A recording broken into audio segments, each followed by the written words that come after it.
9 games played in the Premier League. Arsenal are top, Bournemouth are second, and Sunderland are third, just like we all expected. Hello, everyone. Mark Donaldson, alongside Stevie Nicol and Rob Dawson, as we look back on the earlier games played today in the English Premier League. The gap at the top is now 4 points. Arsenal getting the job done, Stevie Nicol, and it was kind of fitting in front of George Graham, their famous former manager, that they won by 1-0 against Crystal Palace. What do you make of the way that they played today? Well, listen, if you're an Arsenal fan, you would love to see some scintillating football, some goals, some excitement. I mean, you name it. That's what you want. But what you'd rather have is a victory, if that's not what you're going to get. And Arsenal defensively are just so sound. Yes, there were times in the game when Crystal Palace looked a little dangerous, but that final third, both from Palace's point of view going forward and from a defensive point of view of Arsenal, I actually don't remember Raya making a proper save. I mean, that just tells you how strong defensively Arsenal are. And whilst you don't let in any goals, it only takes one to win a game. And surprise, surprise, it's another set piece. But the truth is, Arsenal were the better side overall, I thought. Yes, the last 20 minutes wasn't ideal from an Arsenal fan point of view. They were a little too defensive, but again, the main point is, even though they were a little too defensive, they gave nothing away. And championships are no question built, in my opinion, on defences. If you give nothing away, it only takes one. And today, it only took one. There's a lot of teams that would love to be able to score one and know they're getting all 3 points. Rob, 5 clean sheets in a row for Arsenal. Nearly 8.5 hours since Nick Voltemade scored against Arsenal. That was for Newcastle at St James's Park. However, Gabriel with that late winner in that one. So they know how to put the ball in the back of the net. They know how to keep it out. Are they by far and away, right now as we speak, the best team in the Premier League? I wouldn't say it's far and away. I think their form shows that they probably are the best team in the league at the moment. I mean, Stevie's exactly right. That if you can defend like that and not concede goals and keep 5 clean sheets on the bounce, you're not going to go far wrong. I think it's 7 wins in a row now in all comps, 6 of those with a clean sheet. You know, the options, a lot of the talk in the summer was the options that they added up front. Eze has obviously scored the goal today. They've got Gyökeres in, but also you look at the depth that they've got at the back as well. You know, Miles Lewis-Skelly's been on the bench today. Ben White was on the bench today. Ben White was a fixture really, either right back or centre half at Arsenal a couple of years ago, and now can't get in the team because Jurriën Timber's playing so well at right back, and you've got Saliba and Gabriel at centre half. So I just think that the depth all over the pitch is a massive thing for Mikel Arteta. They're obviously in a fantastic run of form right now. I think Arteta will still be worried by the likes of Liverpool and City, even though City have been beaten today and Liverpool have been beaten yesterday. He'll still be worried that they're probably not guaranteed to be winning the title, but there's enough there to suggest that this is probably going to be their best chance. They've come up against a fantastic Liverpool side, a fantastic Man City side in the past when they've tried to win this title. At the moment, and I appreciate that we're only in October, they are very much in the box seat, and it'll just be about trying to win as many games as they possibly can and carry on this run of form for as long as possible. Stevie, they've only dropped 4 points, and you could argue that those 4 points were dropped against the 2 other best teams in the league, the defeat at Anfield and the draw at home to Manchester City. Some leagues are won by teams whose biggest strength is their opponent's weaknesses. Other leagues are won by teams that are just by far and away the best. When you've got, and you've said it before, you think Arsenal is the best team in the league right now. When you've got that, and as Rob mentioned, Manchester City losing at Aston Villa today and Liverpool struggling, when you've got a combination of being the best and also other teams losing games and dropping points, how do other teams now compete against this Arsenal side if their 2 dropped match points have come against the other 2 best teams in the league? What was the question? Listen, if you're Arsenal right now, you have a healthy respect for anybody and everybody, not just Liverpool or Man City. you have a respect every single time you step on the field that you get your team in a position where they're going to succeed. You know, right now, if you're Arteta, it really is about how he looks after his team, how he manages them, how he gives the right minutes to the right players. I mean, you saw Saka coming off early today, and they still get the victory. You know, all of these things are what are going to decide whether Arsenal win the league or not. And Arsenal and Arteta need to right now concentrate on themselves, concentrate on getting a little bit more going forward, and keep doing what you're doing as far as defensive units concerned. You spoke about George Graham in the crowd. George Graham, from the first day to the last day, had his players every day, particularly the back four, working on defence. That was when they were top of the league. Never mind when they're trying to get there. So Arteta needs to take a leaf out of George Graham's book. You work on the things that got you to where you are, and you continue to make sure that the players don't drop the standards. That's the key for Arsenal now. It's about keeping your standards defensively, and trying to get your forwards a little sharper, making better decisions in and around the final third. Because Arsenal spend a lot of, I mean, today's a good example. They spent a lot of time in Crystal Palace's defensive third and their attacking third, and didn't quite produce that last pass, that last touch, that last finish. If they keep working on that, but continue to make sure defensively it stays the same, that's what's going to win Arsenal the title. Never mind anybody else. As I said, you have a healthy respect regardless of who you step on the field with. But Arsenal have to right now make sure they get themselves right, because if they do that, then they will win the league. Taking all that on board, Rob, what have Arsenal and specifically Mikel Arteta learned from these consecutive second-place finishes that can help them this year go that step further? Well, I think you gain experience with those kind of setbacks. I mean, we talk a lot about, needing to be in that kind of that title race before you actually go on and win it. I think the experience of going so close and missing out, obviously at the time will have hurt a lot, but it makes the group better. I think when you're in the situation, again, I think he's probably learned that it comes down to very, very fine margins, perhaps even finer than he thought. I know Mikel Arteta is very kind of focused on those tiny kind of advantages that he can get. But maybe in the last couple of years has realised that it really is down to those kind of fine margins, and you have to be perfect to that. And we've seen that with his set pieces, with the throw-ins, all these kind of things, that just these little ways that he's trying to give Arsenal that edge. I think sometimes he gets a little bit of stick for being so kind of pedantic with that kind of thing. But I think that kind of thing can only help a team that's going for the title. I think perhaps in the past, he's come up against a City team in particular that were near perfect in the second half of the season. I think the Premier League probably is so strong now that perhaps we're going to see the Premier League won this year with a lower points total, because so many teams are going to take points off so many other teams. So perhaps you don't need to go on a 20-match winning run to do it. I just think that when Arsenal players, the core of that group who have been in that situation before, if they can take that experience on, particularly in the second half of the season, perhaps not now, but in the second half of the season, when we get to sort of February, March, April, that can only help Arsenal if their goal is to win the Premier League. I mean, having been so close and being in such a strong position right now, there'll be an awful lot of players in that dressing room looking around thinking this really is our chance.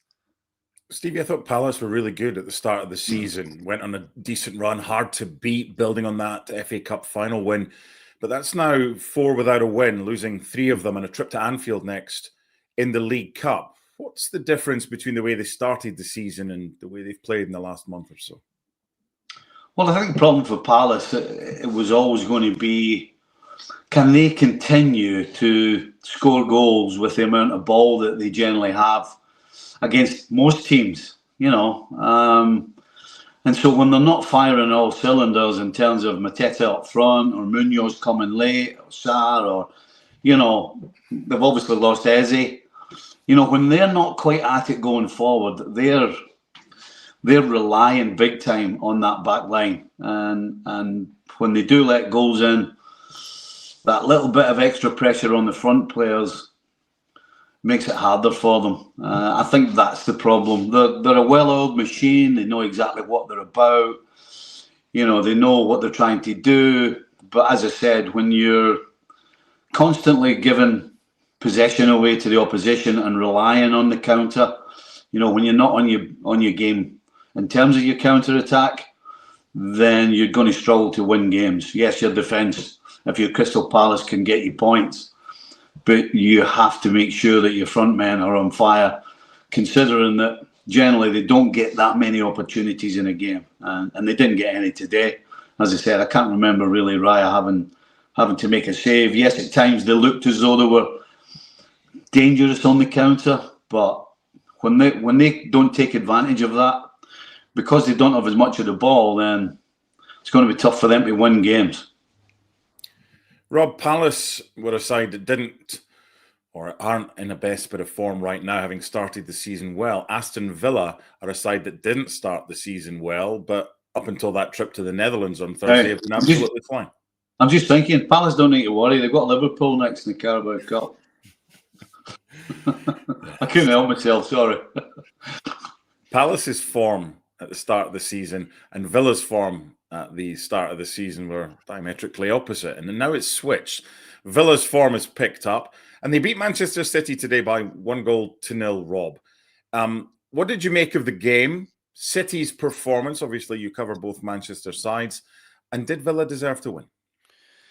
I thought Villa were very good in the first half. I thought City were a bit limp, really, in the way they went about things. I thought at half-time, Villa deserved to be in front. It's obviously a fantastic goal from Matty Cash.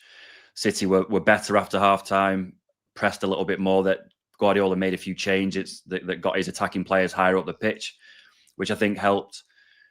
But the one thing that Guardiola has said for a couple of weeks now is that he thinks that the team is too reliant on Erling Haaland. It was something that he told us after the Everton game last week. Even though Haaland had scored twice, he said, it's great for Erling, but we do need to give him some help. We need to take that responsibility off him.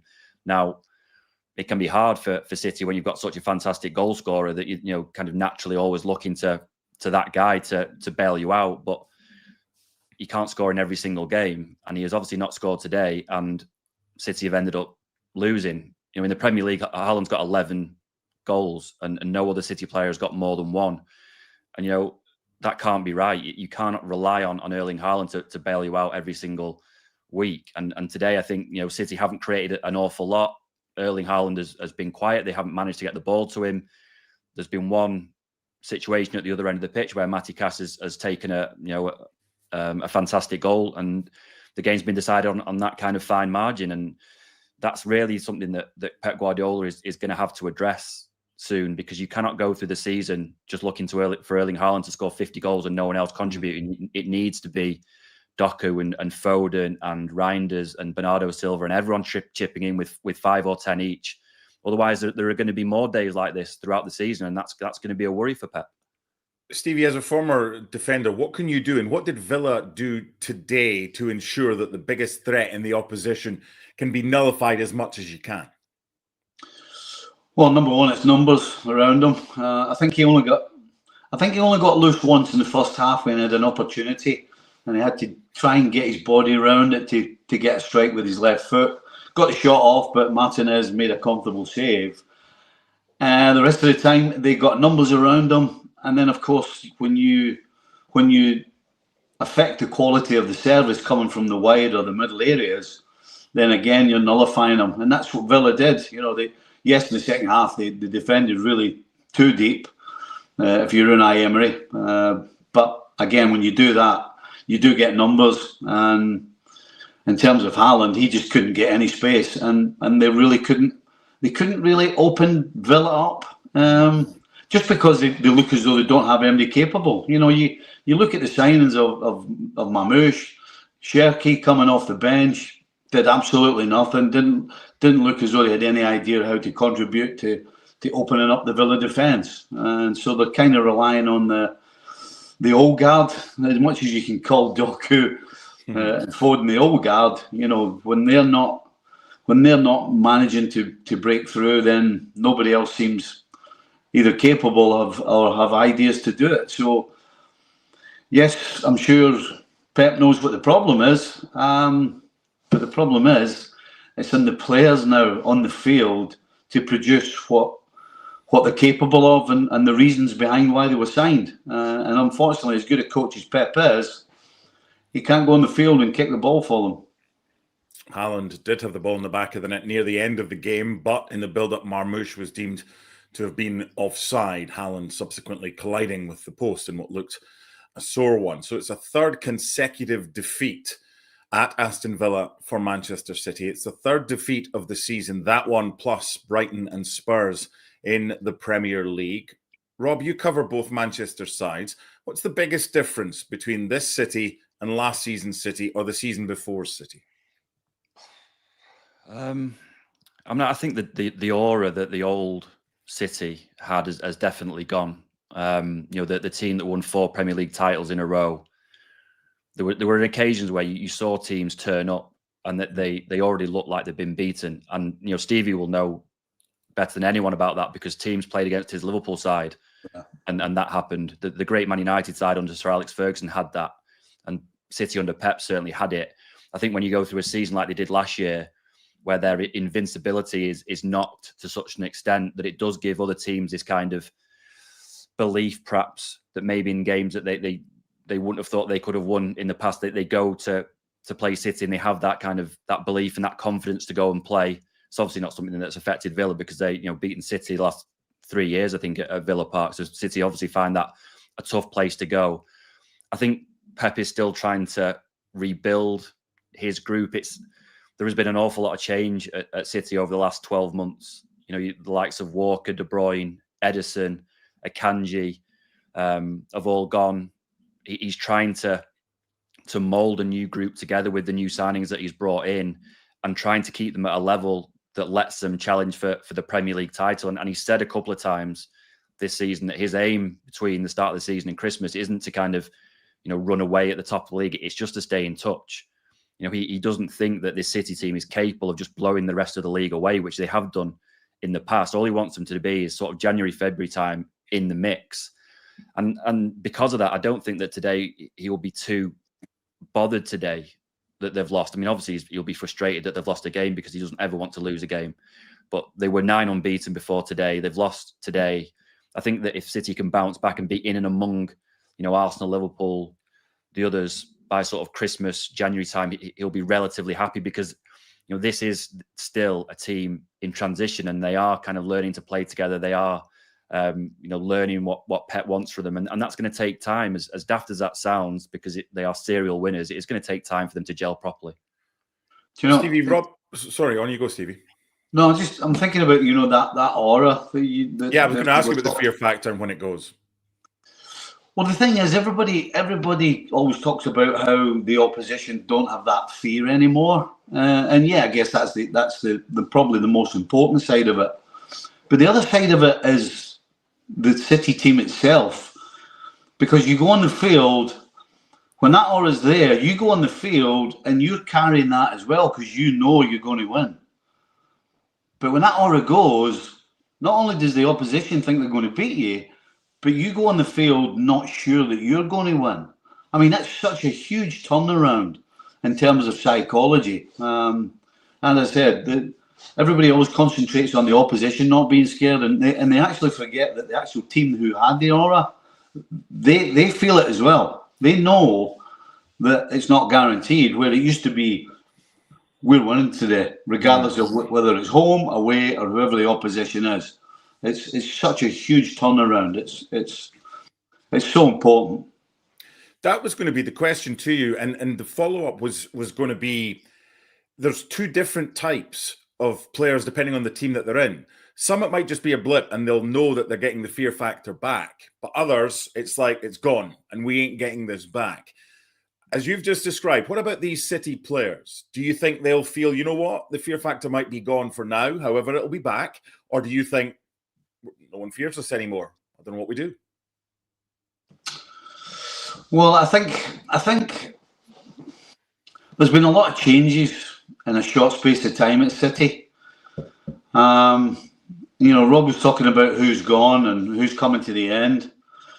And so those players that have been there probably over the last 6-7 years are the ones that feel that more. as opposed to the guys who are coming in are number one, just trying to fit in and try to learn how City play. So, it's a little bit of that aura was never there for some of them, but you've got the experienced guys who've been there, who are running around trying to figure out how they get it back. And probably for them, for most of them, the Bernardo Silvas, they're never going to get that before their time's over at Manchester City. As far as Villa's concerned, Rob, they don't score many, but they don't concede many as well. They're not in the Champions League. They're in the Europa League. Yeah, they lost on Thursday. Could it be a blessing in disguise? We saw what Chelsea did last year in the Conference League, and they rested most of their key players for the group stage, the league stage. Could Villa use that, as long as they pick up points, to maybe Thursday nights or for fringe players to keep everybody fresh for Sunday and Saturday Premier League games? Yeah, I mean, there's certainly that possibility. I mean, I think it's taken Villa a little bit of time to get started, because the summer window wasn't great. I think there was obviously a massive disappointment that they missed out on the Champions League last year by such a small margin. It takes a while to get over that. I also think that maybe Emery made a couple of mistakes in the way that he managed his squad at the end of last year. You're leaving out key guys like Ollie Watkins in massive Champions League games for players who were joined on loan like Marcus Rashford and Asensio.